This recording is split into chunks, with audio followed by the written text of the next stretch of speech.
deseo de rogar por ti, de llorar por ti, sin poder dormir, sin poder comer. ¿Qué me quedará de quererte así?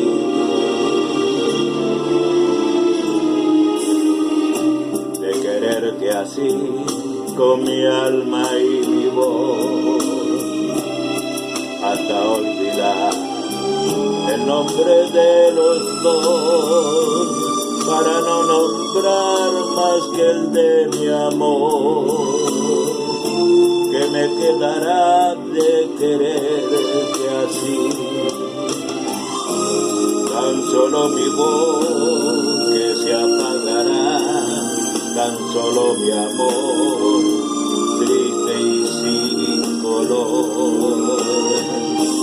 Tan solo mi piel, sin sabor a miel, y mi gran temor de quererte aún más y más al morir, de quererte así, con un gran dolor, hasta destrozar este corazón, sin poder gritar, sin tener razón.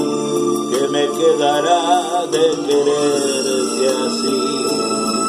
Tan solo un amor que sufre por ti, que muere por ti.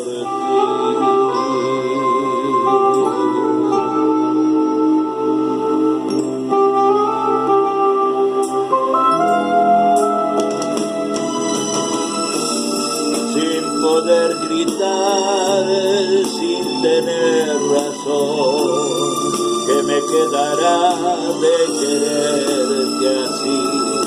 Tan solo un amor que sufre por ti, que muere por ti.